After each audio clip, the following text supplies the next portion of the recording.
Hello and welcome to Brijwala education YouTube channel. आज के इस एजुकेशनल लेक्चर में बच्चों हम शुरू करने जा रहे हैं क्लास 10 हिस्ट्री के chapter the rise of nationalism in Europe को। इस चैप्टर को बच्चों हम 4 पार्ट्स में कंप्लीट करेंगे। ये इस चैप्टर का पार्ट 1 वीडियो है। आगे के पार्ट्स को देखने के लिए आप इस वीडियो की डिस्क्रिप्शन को चेक करें, वहां आपको आगे के पार्ट्स का लिंक मिल जाएगा। इसके अलावा आपकी क्लास के लिए काफी यूजफुल कंटेंट हमने हमारे चैनल पे अपलोड किया हुआ है। उस तक जाने के लिए, उस तक पहुंचने के लिए वीडियो डिस्क्रिप्शन में दिए गए प्लेलिस्ट लिंक्स को एक बार जरूर से जरूर चेक करें। तो चलिए शुरू करते हैं हमारे चैप्टर का part 1 the rise of nationalism in Europe को। देखिए, इस चैप्टर में मैं आपको बता देता हूं कि किस बारे में हमें डिस्कशन करना है। इस चैप्टर में हम डिस्कशन करेंगे, देखिए, जब 1789 के आसपास जब फ्रेंच रेवोल्यूशन हुआ था, फ्रांस में रेवोल्यूशन हुआ था, यानी वहां के लोगों ने अपने राजा को गद्दी से हटा के अपने आप को एक डेमोक्रेसी बनाने की कोशिश की थी। तो उस वक्त जो कंट्री है, नेशन है, ये वर्ड्स नए नए थे।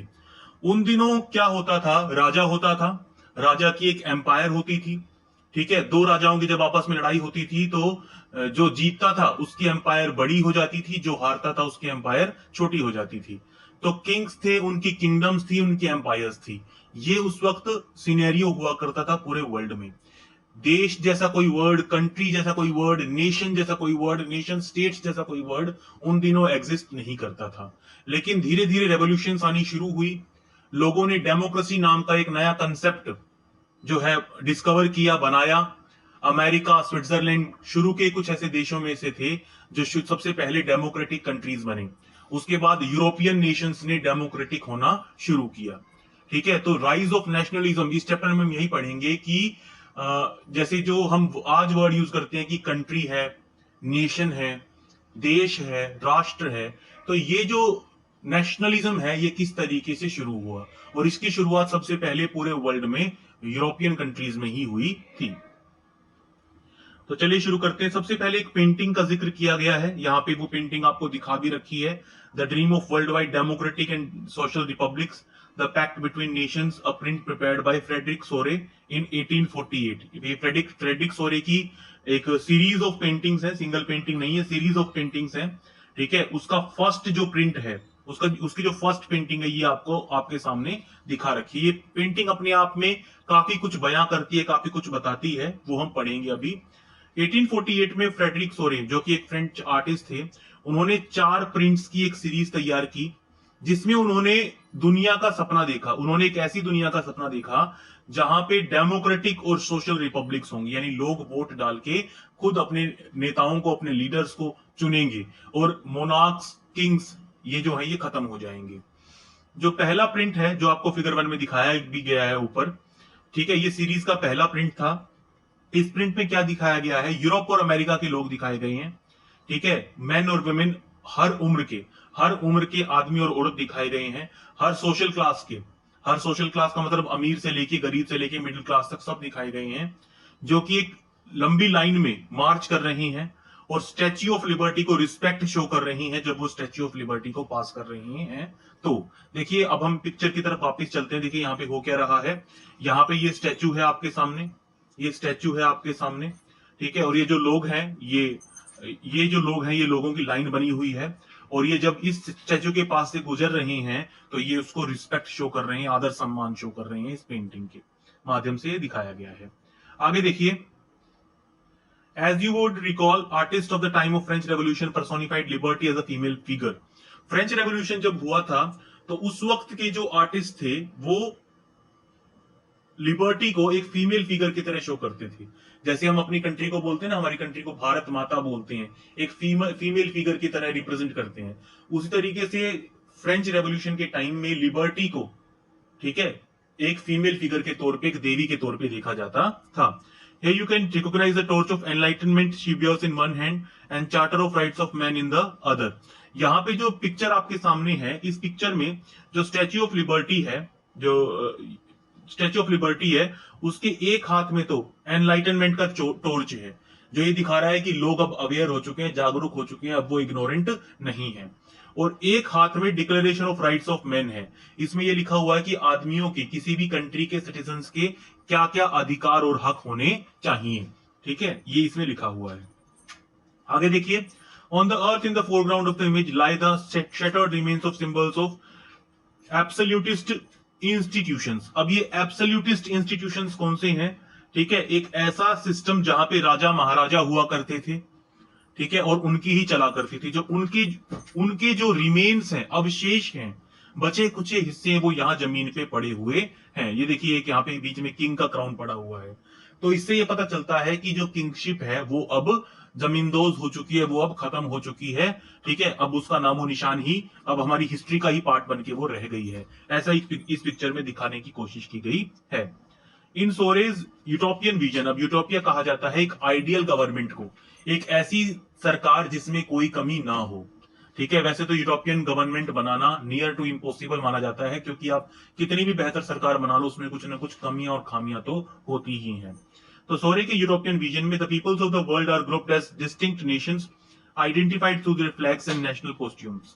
सोरे ने जो सपना देखा था एक यूरोपियन वर्ल्ड का, उसमें उसने लोगों को माना था कि वो हर बंदा, दुनिया में रहने वाला हर बंदा किसी न किसी कंट्री का सिटीजन होगा, और उस कंट्री की पहचान उसके फ्लैग और उसके कॉस्ट्यूम से होगी, उसके पहनावे से होगी। Leading the procession they pass the statue of liberty are United States and Switzerland which by this time are already nation states. तो यहाँ पे जो ऊपर पिक्चर दिखाई गई है, इसमें यूनाइटेड स्टेट्स और स्विट्जरलैंड पहले ही स्टैच्यू ऑफ लिबर्टी को क्रॉस कर चुके हैं, जिससे ये पता चलता है कि दुनिया में सबसे पहले डेमोक्रेटिक नेशंस बनने वालों में से यूएस और स्विट्जरलैंड पहले थे। France identifiable by revolutionary tricolour has reached the statue. France जिसके लोगों ने हाथ में रेवोल्यूशनरी ट्राइकलर लिया हुआ है, ये देखिए पिक्चर पे चलते हैं दोबारा, ये देखिए ये जो रेवोल्यूशनरी ट्राइकलर हाथ में लिया हुआ, झंडा हाथ में लिया हुआ है, इससे पता चलता है कि ये लोग फ्रांस से बिलोंग करते हैं, क्योंकि ये झंडा उस वक्त पॉपुलर हुआ था जब फ्रेंच रेवोल्यूशन चल रहा था। आगे देखिए आगे क्या है। She is followed by people of Germany bearing the black red and gold flag. अब उसके पीछे चल रहे हैं जर्मनी के लोग जिन्होंने हाथ में ब्लैक रेड और गोल्ड कलर का फ्लैग लिया हुआ है। Interestingly at the time when Sorrieu created this image German peoples did not yet existed as a united nation. अब देखिए एक और बड़ी सरप्राइजिंग बात है कि जब सोरे ने 1848 में ये पेंटिंग बनाई थी, पेंटिंग रिलीज की थी, उस वक्त जर्मनी एक देश नहीं होता था, बल्कि वो कई भागों में बटा हुआ था। उन सारे पार्ट्स में एक चीज कॉमन थी, वो सारे एक ही लैंग्वेज बोलते थे, जर्मन लैंग्वेज में आपस में बात करते थे। यानी उस वक्त जर्मनी जैसा कोई कंट्री एग्जिस्ट ही नहीं करता था, फिर भी सोरे ने उन सारी प्रिंसिपैलिटीज को, उन सारे छोटे छोटे हिस्सों को एक जर्मनी के तौर पे शो किया, जो कि बाद में जाके सच भी साबित हुआ। The flag they carry is an expression of liberal hopes in 1848। जो उन्होंने फ्लैग कैरी कर रखा है ब्लैक रेड और गोल्ड कलर का, उससे पता चलता है कि उन लोगों के मन में आशा है कि वो जर्मन स्पीकिंग कई सारे छोटे छोटे भागों को आपस में मिला के एक नेशन स्टेट, एक कंट्री बना देंगे, और उस कंट्री का एक डेमोक्रेटिक कॉन्स्टिट्यूशन होगा। ठीक है, वो देश डेमोक्रेसी होगी और उसका एक कानून होगा, एक रिटन कॉन्स्टिट्यूशन होगा। और जर्मन पीपल के पीछे हैं Austria, kingdom of two Sicilies, Lombardy, Poland, England, Ireland, Hungary, Russia, ये सारे फॉलो कर रहे हैं किसको? जर्मनी के लोगों को। ये देखिए यहाँ पे पिक्चर में आप देख सकते हो, ये यहाँ पे दिखा रखा है आपको जर्मन फ्लैग्स, और उसके पीछे जो ये किंगडम ऑफ टू सिसिलीज हैं, ठीक है, और ये बाकी सारे जो लोग हैं ये इनको फॉलो कर रहे हैं। ठीक है, from the heavens above Christ saints and angels gaze upon the sea. ऊपर स्वर्ग से जो जीसस क्राइस्ट हैं, जो संत महात्मा हैं, और जो एंजल्स हैं, फरिश्ते हैं भगवान के बनाए हुए, वो सारे इस नजारे को निहार रहे हैं, देख रहे हैं। They have been used by the artists to symbolize fraternity among the nations of the world। इससे पता चलता है वो जो ऊपर हेवन में लोग, जो भगवान वगैरह हैं, जो इस नजारे को देख रहे हैं, उससे पता चलता है कि जो ये देश नए नए डेमोक्रेटिक हुए हैं, ये आपस में हमेशा फ्रेंडशिप बना के रखेंगे। ये देखिए यहाँ पे ऊपर ये फ्रेटर्निटी वर्ड भी लिख रखा है, और यहाँ पे एंजल्स, जीसस क्राइस्ट वगैरह इस नजारे को देख रहे हैं और इनको ब्लेस कर रहे हैं कि आप सही डायरेक्शन में आगे जा रहे हैं। और फ्रेटर्निटी का मतलब है कि ये जो देश आज डेमोक्रेसी की तरफ बढ़ रहे हैं, ये हमेशा एक दूसरे के फ्रेंड्स बन के रहेंगे। पहले जो राजा महाराजा आपस में लड़ाई करके एक दूसरे का किंगडम छीनने की कोशिश करते थे, उस तरह का ये कुछ नहीं करेंगे। इनकी फिक्स्ड बाउंड्रीज होगी, फिक्स्ड सिटीजन्स होंगे इनके, और ये एक दूसरे के साथ एक दूसरे की हेल्प करेंगे, ना कि एक दूसरे से लड़ाई झगड़ा करेंगे। ठीक है। The chapter will deal with many of the issues visualized by Sore in figure 1। इस चैप्टर में हम सोरे ने जो बात पोर्ट्रे करने की कोशिश की थी अपनी पेंटिंग में, उसके बारे में काफी चीजें हम डिस्कस करेंगे इस चैप्टर में। During the 19th century, nationalism emerged as a force which brought about sweeping changes in political and mental world of Europe। 19th century के दौरान नेशनलिज्म की एक बहुत बड़ा तूफान आया था, ऐसा कह सकते हैं हम, यूरोपियन कंट्रीज में, जिसने यूरोप के पॉलिटिकल और मेंटल वर्ल्ड को, लोगों की मेंटेलिटी को भी चेंज किया और वहां की पॉलिटिक्स को भी चेंज किया। जहां पहले वहां पे किंग्स का राज होता था, मोनार्क्स का राज होता था, हैब्सबर्ग एम्पायर होती थी, ऑटोमन एम्पायर होती थी। ठीक है, ये सारी धीरे धीरे खत्म होने लगी और लोगों ने एक नया आइडिया अपनाना शुरू किया डेमोक्रेसी का, कि हमारा एक कानून होना चाहिए, हमारा चाहिए एक कॉन्स्टिट्यूशन होना चाहिए और हमारे कुछ अधिकार होने चाहिए। The end result of these changes was the emergence of nation state in place of multinational dynastic empires of Europe। अब ये जो बदलाव आ रहे थे यूरोप में, इनका रिजल्ट ये निकला कि पहले जहां डायनेस्टीज होती थी, राजाओं की एम्पायर्स होती थी, अब वो वहां नेशन स्टेट्स बनने लगी, वहां फिक्स्ड बाउंड्रीज वाली कंट्रीज बनने लगी। The concept and practices of modern state in which a centralized power exercise sovereign control over a clearly defined territory। अब यहाँ पे क्या कहा है इसने, लाइन में वर्ड थोड़े से डिफिकल्ट यूज कर रखे हैं, लेकिन मैं समझाता हूं आपको। जो मॉडर्न स्टेट उस वक्त बन रहे थे यूरोपियन कंट्रीज में, यूएस में, उनमें एक सेंट्रलाइज कंट्रोल होता था, एक सरकार होती थी सेंट्रल में, जो जिसके पास सोवरन कंट्रोल होता था। सोवरन कंट्रोल का मतलब किसी दूसरे देश का उस सरकार में कोई दखल नहीं होता था। उस देश के लोग खुद अपनी सरकार को चुनते थे और पूरे देश के हर मामले के ऊपर कानून बनाने का हक उस चुनी हुई सरकार का ही होता था। यह मतलब होता है सोवरन का, free from any external control. ठीक है, over a clearly defined territory, यानी उस वक्त जो देश बन रहे थे उनकी टेरिटरी डिफाइंड थी, उनकी बाउंड्रीज डिफाइंड थी, उनकी सीमाएं जो है वो एक सीमित तक थी। ठीक है, वो एक दूसरे के ऊपर बार बार अटैक्स करके अपनी दूसरे के इलाके को छीनने की कोशिश नहीं किया करते थे। Had been developing over a long period of time in Europe, but a nation state was one in which the majority of its citizens and not only its rulers came to develop a sense of common identity and shared history of descent। अब nation state एक ऐसी चीज थी जहां ज्यादातर जो लोग थे, जहां के रहने वाले ज्यादातर लोग आपस में एक कॉमन आइडेंटिटी लेके चलते थे। जैसे इंडिया में जितने भी लोग रहते हैं, चाहे वो इंडिया के किसी भी हिस्से में रहते हो, उनमें एक कॉमन आइडेंटिटी है। क्या है? वो सारे इंडियंस हैं, वो सारे इंडिया के सिटीजन्स हैं। तो ये फीलिंग उस वक्त यूरोप के लोगों में शुरू हुई कि अब वो अपने आप को किसी राजा के किंगडम से जोड़ के देखने के बजाय अपने देश से जोड़ के देखने लगे। ठीक है, वो ये कहने लगे कि हमारी हिस्ट्री एक जैसी है, हमारा डिसेंट मतलब जहां से हम आए हैं, हमारे पूर्वज एक ही हैं। ठीक है, उनसे वो अपने आप को कॉमन आइडेंटिटी देने लगे और अपनी पहचान सब्जेक्ट्स ऑफ अ रूलर से चेंज करके सिटीजन्स ऑफ अ कंट्री के तौर पे देखने लगे। This commonness did not exist from time immemorial. अब ये जो कॉमन आइडेंटिटी थी, ये जो सिटीजनशिप का सिस्टम था, ये हमेशा से नहीं था। It was forced through struggles. बहुत सारी लड़ाइयां हुई हैं, बहुत सारी रेवोल्यूशंस हुई हैं, तब जाके लोगों में इस तरह की फीलिंग जो है डेवलप हो पाई है। The actions of the leaders and common people। This chapter will look at a diverse processes through which nation states and nationalism came into being in 19th century Europe। इस chapter में हम यही पढ़ेंगे कि 19th century में nation states किस तरीके से बनी, नेशनलिज्म की जो भावना है वो लोगों में किस तरीके से डेवलप हुई। ठीक है, तो अब हमारा आर्टिकल 1 शुरू हो रहा है यहाँ से, the French revolution and the idea of nation. ठीक है, the first clear impression of the nationalism came with French revolution in 1789। 1789 में फ्रांस के लोगों ने अपने किंग के खिलाफ विद्रोह किया था, किंग लुई 16 के खिलाफ विद्रोह किया था।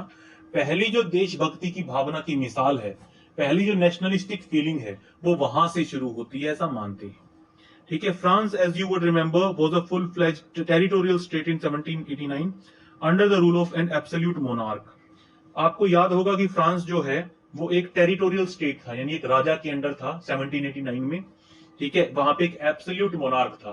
एब्सोल्यूट का मतलब जिसके पास अनकंट्रोल्ड पावर है, मोनार्क का मतलब राजा। The political and constitutional changes that came in the wake of French Revolution led to the transfer of sovereignty from monarchy to body of French citizens। जो पॉलिटिकल और constitutional बदलाव आए उस वक्त के फ्रेंच रेवोल्यूशन में, फ्रेंच रेवोल्यूशन की वजह से जो बदलाव आए उनसे एक बहुत बड़ा परिवर्तन हुआ, बहुत बड़ा चेंज आया। क्या चेंज आया? पहले जहां मोनार्की होती थी वहां अब पहले जहां सारी ताकत, सारी पावर, देश का सारा कंट्रोल मोनार्की के हाथ में होता था, अब वो देश का सारा कंट्रोल मोनार्की के हाथ से निकल के बॉडी ऑफ फ्रेंच सिटीजंस, लोगों के चुने हुए सरकार के हाथ में चला गया। यानी पहले जहां किंगशिप होती थी, ऑटोक्रेटिक रूल होता था, वो खत्म हो गया और एक डेमोक्रेटिकली इलेक्टेड बॉडी के पास देश को चलाने की पावर्स आ गई। The revolution proclaimed that it was the people who would henceforth constitute the nation and shape its identity. इस रेवोल्यूशन ने, फ्रेंच रेवोल्यूशन ने यह घोषणा कर दी पूरी दुनिया में कि उस देश के रहने वाले लोग डिसाइड करेंगे, जो देश बनेगा वो उस देश में रहने वाले लोगों से बनेगा। देश की जो किस्मत लिखेंगे वो वहां रहने वाले लोग लिखेंगे, ना कि उसके ऊपर राज करने वाला कोई राजा। ये फ्रेंच रेवोल्यूशन ने पूरी दुनिया को क्लियर कर दिया था। यानी जो किसी भी देश की असली पावर होती है वो वहां के रहने वाले लोग होते हैं, ना कि वहां पे रूल करने वाला कोई king. From the very beginning, the French revolutionaries introduced various measures and practices that could create a sense of collective identity amongst the French people. French revolution को शुरू करने वाले जो लोग थे, फ्रेंच रेवोल्यूशन को हवा करने देने वाले जो लोग थे, उनमें शुरू से ही बहुत सारे ऐसे लोग थे जिन्होंने ऐसे कदम उठाए, ऐसी प्रैक्टिसेस करी जिससे लोग एक दूसरे में कलेक्टिव आइडेंटिटी देखने लगी। क्योंकि जब तक लोग एक दूसरे के साथ आइडेंटिफाई नहीं करेंगे, एक दूसरे के साथ जुड़ के ग्रुप के तौर पे खुद को नहीं पहचानेंगे, तब तक वो किसी बड़ी रेवोल्यूशन का हिस्सा नहीं बन पाएंगे। तो उस वक्त जो रेवोल्यूशनरीज थे, जो लीडर्स थे, उन्होंने कुछ कॉमन आइडेंटिटी लोगों में डेवलप करने की कोशिश की। The ideas of la patrie, the fatherland, le citoyen, the French citizen emphasise the notion of united community enjoying equal rights under a constitution. उस वक्त के रेवोल्यूशनरी लीडर्स ने लोगों में ला पैट्री जैसे वर्ड्स, ली सिटोयन जैसे वर्ड्स यूज किए। ला पैट्री का मतलब फादरलैंड, जिसमें हम रह रहे हैं, ये हमारी पितृभूमि है, ऐसा हम कह सकते हैं। ठीक है, ये हमारी एक तरीके से हमारा पिता है जिस जमीन पे हम रह रहे हैं, और हम यहाँ के सिटीजन्स हैं, हम सब्जेक्ट्स नहीं हैं। ठीक है, किसी राजा की प्रजा नहीं है हम बल्कि सिटीजन्स हैं, हम यहाँ के नागरिक हैं। हमें इस जमीन के ऊपर उतना ही अधिकार है जितना हमारे राजा को है। और वहां उस वक्त के लीडर्स ने लोगों को यूनाइटेड कम्युनिटी में रहना सिखाया, उनको ये सपने दिखाए कि उनको इक्वल राइट्स मिलेंगे और देश का एक संविधान होगा, एक कॉन्स्टिट्यूशन होगा। यानी आप अपने लोगों को, आप अपने लीडर्स को खुद चुनेंगे, और उन लीडर्स के पास भी एब्सोल्यूट पावर नहीं होगी, बल्कि उन लीडर्स को भी अपने देश को एक रिटन कॉन्स्टिट्यूशन के हिसाब से चलाना पड़ेगा। A new French flag the try colour, एक नया झंडा उन्होंने बनाया, ट्राई कलर 3 रंग का, was chosen to replace the former royal standard, the estates, जो पुराना राजा का झंडा था उसको रिप्लेस करके रेवोल्यूशनरीज ने अपना एक अलग से फ्लैग तैयार किया 3 रंग का। Estates general was elected by body of active citizens and renamed the national assembly. जो एस्टेट्स जनरल उस वक्त हुआ करती थी, जो मेजर डिसीजंस लेती थी उस वक्त के एम्पायर के, जैसे कि नया टैक्स लगाना, ठीक है, तो उस एस्टेट्स जनरल को इलेक्ट किया गया। ठीक है, कोई नॉमिनेट नहीं करता था उसको, अब उसको इलेक्ट किया गया लोगों के द्वारा, एक्टिव सिटीजंस के द्वारा। एक्टिव सिटीजन का मतलब होता है ऐसे लोग जिनके पास वोटिंग राइट्स होते हैं। ठीक है, और एस्टेट जनरल का नाम बदल के नेशनल असेंबली कर दिया गया। न्यू हाइम्स वर कंपोज, नए भजन बनाए गए। ओथ्स टेकन, लोगों ने कस्में खाई। मार्टिर्स कमेमोरेटेड, जो शहीद हुए थे फ्रेंच रेवोल्यूशन में, उनको श्रद्धांजलि दी गई, उनको याद किया जाने लगा। All in the name of nation, और ये सारा देश के नाम पे किया जाने लगा कि लोग ये नहीं कहते, अब अपने आप को किसी किंग की किंगडम से आइडेंटिफाई नहीं करते थे, बल्कि फ्रेंच सिटीजन के तौर पे खुद को आइडेंटिफाई करते थे। वो ये कहते थे कि इन सैनिकों ने फ्रांस को इंडिपेंडेंट करवाने के लिए, हमारे देश को आजाद करवाने के लिए अपनी श्रद्धांजलि दी है। A centralised administrative system was put in place. पहले जहां राजा सारे नियम बनाता था, अब एक एडमिनिस्ट्रेटिव सिस्टम बना दिया गया सेंट्रल लेवल पे। And it formulated uniform laws for all citizens, और सारे लोगों के लिए एक ही तरह के कानून बनाए गए। ठीक है, internal custom duties and dues were abolished. जो देश के अंदर कस्टम ड्यूटी पे करनी पड़ती थी देश के अंदर सामान बेचने के लिए, उसको बंद करवा दिया गया। और जो ड्यूज थे लोगों के, जो बकाया थी कस्टम ड्यूटी जो लोगों को देनी बाकी थी सरकार को, उसको भी माफ कर दिया गया। A uniform system of weights and measures was adopted. पूरे देश में तोलने का, सामान को तोलने का एक यूनिफॉर्म सिस्टम बनाया गया ताकि लोगों को सामान खरीदने बेचने में कोई परेशानी ना हो। रीजनल डायलेक्ट्स वर डिस्करेज्ड। जो लोकल लैंग्वेज लोग बोलते थे अपने अपने जगह की, डिस्ट्रिक्ट की जगह की, उसको डिस्करेज किया गया। और फ्रेंच लैंग्वेज को जो है वो क्या किया गया, एनकरेज किया गया। ठीक है, क्योंकि फ्रेंच जो लैंग्वेज है वो पेरिस में बोली जाती थी, ज्यादातर लोग वही लैंग्वेज बोलते थे, तो इसको नेशनल लैंग्वेज मान के इसको क्या किया गया, जो है एनकरेज किया गया उस वक्त के फ्रांस में। यहां देखिए, यहां हमारे सामने एक पिक्चर है। ठीक है, इस पिक्चर में क्या दिखाया गया है, the cover of German almanac designed by journalist Andreas Rebmann in 1798। ये एक तरह की डायरी है, कोई एक तरह की डायरी का कवर है ये कवर पे जो पिक्चर्स दिखाई गई हैं कुछ पोर्ट्रे करने का कोशिश कर रही हैं। The image of French Bastille being stormed by the revolutionary crowd has been placed next to similar fortress meant to represent the bastion of despotic rule in the German province of Kassel. Accompanying the illustration is the slogan, "The people must seize their own freedom." Rebben lived in the city of Mainz and was a member of German Jacobin group.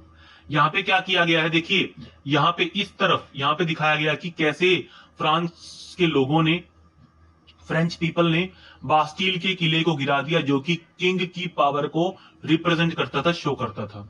और यहाँ पे Germany का एक इसी तरह का किला दिखा रखा है जो राजा की पावर को शो करता है।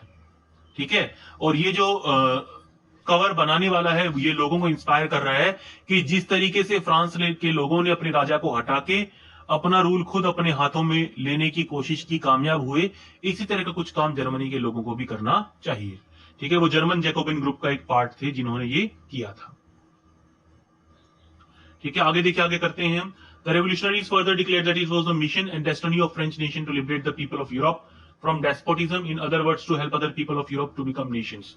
अब फ्रांस खुद तो डेमोक्रेसी बना ही, खुद तो राजा को हटाया ही, साथ ही फ्रांस ने एक और जिम्मेदारी अपने सर ले ली कि यूरोप में जो बाकी कंट्रीज हैं हम उनकी भी हेल्प करेंगे, अपने राजा को हटा के वो भी कंट्रीज बन पाए, डेमोक्रेटिक कंट्रीज बन पाए, हमारी तरह नेशन स्टेट्स बन पाए।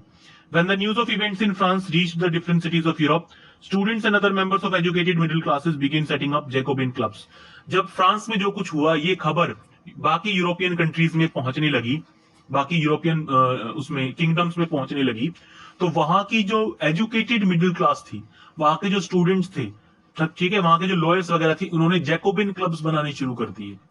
ठीक है, जो अपनी इंडिपेंडेंस के लिए आवाज उठाते थे, राजा को हटाने के लिए आवाज उठाते थे। Their activities and campaigns prepared the way for the French armies, which moved into Holland, Belgium, Switzerland and much of Italy in 1790s. यानी उस वक्त के लोगों ने फ्रेंच आर्मीज का स्वागत किया। जब फ्रेंच आर्मीज उनके देश में घुसी, वहां के राजा को हटा के वहां पे एक central administrative system put up किया जाए, ये करवाने के लिए, यानी उस देश को डेमोक्रेटिक बनाने के लिए, तो वहां के लोगों ने बाहर की आर्मी का विद्रोह करने की बजाय, विरोध करने की बजाय उसको वेलकम किया कि जैसे आपने अपनी कंट्री के अंदर एक बहुत बड़ा चेंज लेके आए हो, उसी तरह का चेंज आप हमारे यहां भी लेके आओ। With the outbreak of Revolutionaries War, the French armies began to carry the idea of nationalism abroad. Revolutionaries War शुरू हो गए, यानी यूरोप के अलग अलग किंगडम्स में लोगों ने अपने अपने किंग के खिलाफ आवाजें उठानी शुरू कर दी। जो कुछ फ्रांस में हुआ था उसको फॉलो करना शुरू कर दिया, और फ्रेंच आर्मीज ने एक मिशन बना लिया अपना कि वो यूरोप के बाकी जगहों को भी एक नेशन स्टेट के तौर पे एस्टेब्लिश करेंगे, जहां पे कॉन्स्टिट्यूशन होगा, राइट्स ऑफ मैन होंगे, ठीक है, और जहां पे चुनी हुई सरकार जो है वो देश को चलाएगी। ठीक है, यहाँ पे आपका यूरोप का मैप दे रखा है 1815 का। ठीक है, जब कांग्रेस ऑफ वियना हुई थी, ठीक है, वियना में जो अलग अलग देशों की एक मीटिंग हुई थी जिसमें काफी इंपॉर्टेंट डिसीजंस लिए गए थे, उसके बाद का मैप दिखा रखा है यहाँ पे आपको। देखिए आगे, within the wide swath of territory that came under control, Napoleon set about introducing many of the reforms that he had already introduced in France. अब जब ये रेवोल्यूशनरी वॉर्स शुरू हुए थे, उस वक्त फ्रांस में नेपोलियन का रूल था, एक तरीके से हम ये कह सकते हैं। नेपोलियन जो है वो कंप्लीटली डेमोक्रेटिक नहीं था, ऐसा कहा जा सकता है नेपोलियन के बारे में।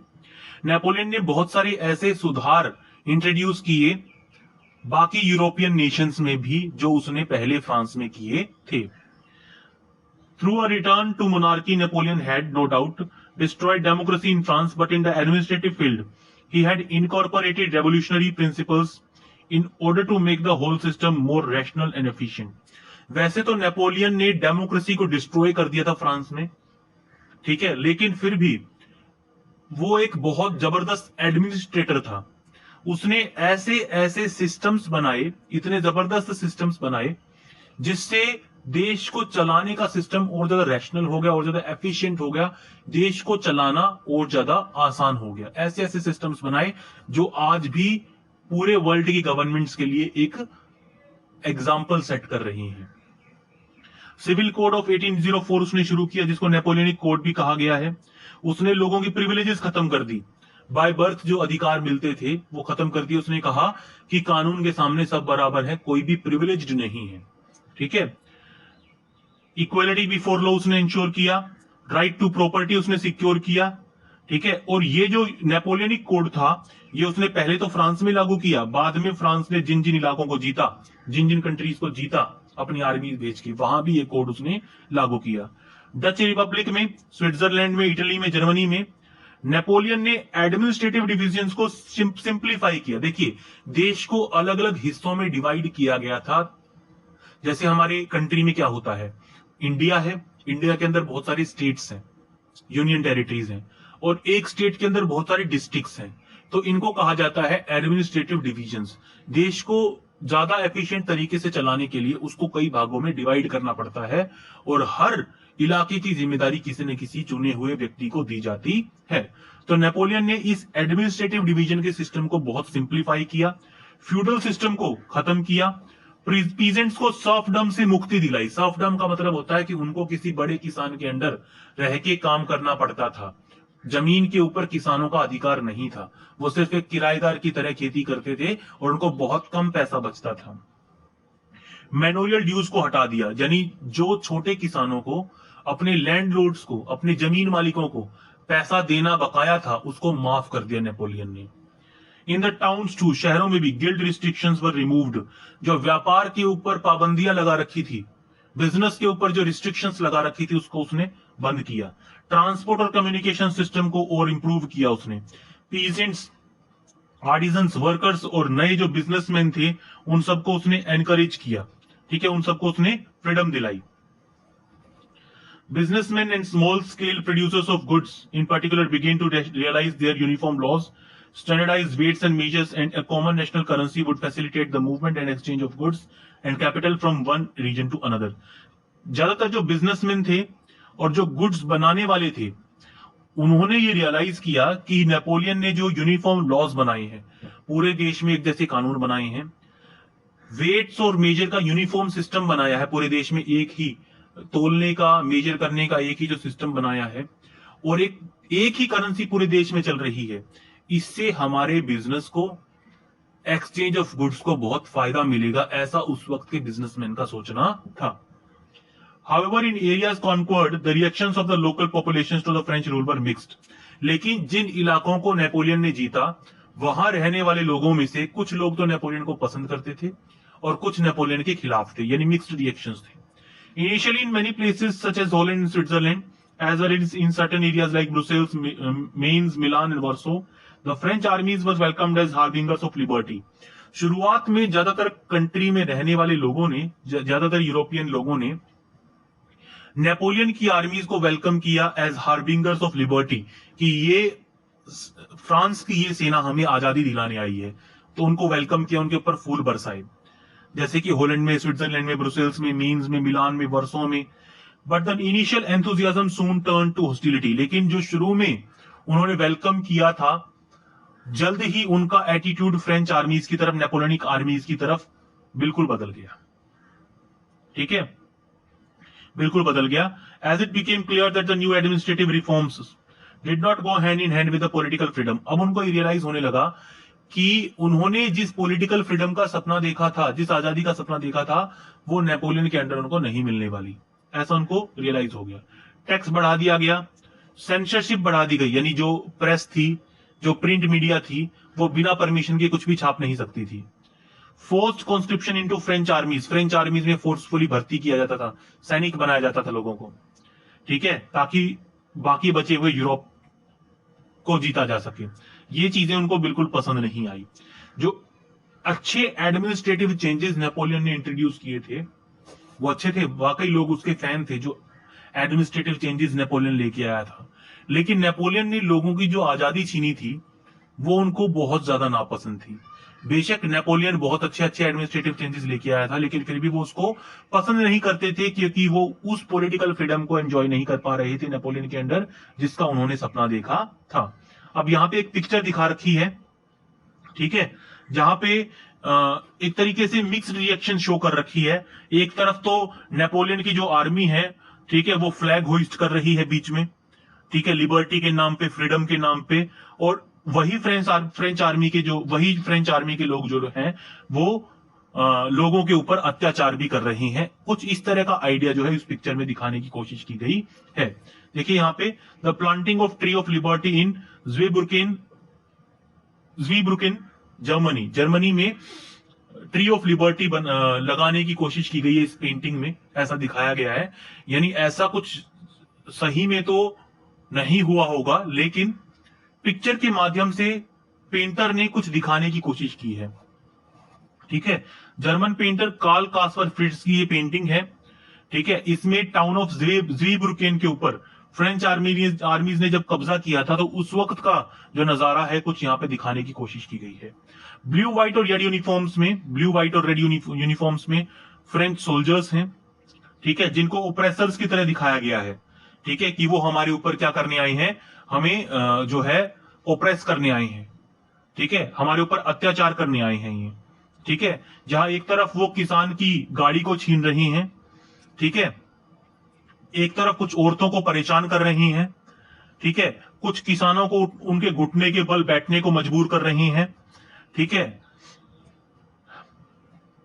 और एक बीच में जो ये ट्री ऑफ लिबर्टी लगाने की कोशिश कर रहे हैं, इसमें एक जर्मन इंस्क्रिप्शंस लिखी हुई है, ठीक है, जो क्या लिखती है, take freedom and equality from us the model of humanity, ठीक है, जिसमें क्या लिखा हुआ है कि आप लोग हमसे हमारी इक्वालिटी और ह्यूमैनिटी को छीन रहे हैं, हमारी फ्रीडम को हमसे छीन रहे हैं।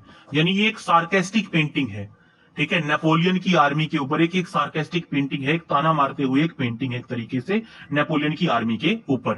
पार्ट 1 में बच्चों इतना ही। पार्ट 2 का लिंक आपको इस वीडियो के डिस्क्रिप्शन में मिल जाएगा। अगर आपको ये वीडियो पसंद आए तो प्लीज वीडियो को लाइक जरूर कीजिएगा दोस्तों, कमेंट सेक्शन में अपनी राय देना मत भूलिएगा, और अगर आप इस चैनल पे नए हैं, अभी तक आपने सब्सक्राइब नहीं किया है, तो सब्सक्राइब करें ब्रिजवाला एजुकेशन यूट्यूब चैनल को, दबा दें नोटिफिकेशन बेल आइकन को और ऑल पे क्लिक करें, ताकि जैसे ही हम कोई नया वीडियो अपलोड करें तुरंत उसकी नोटिफिकेशन आपके डिवाइस तक पहुंच जाए। Thank you for being with us, keep loving, keep supporting.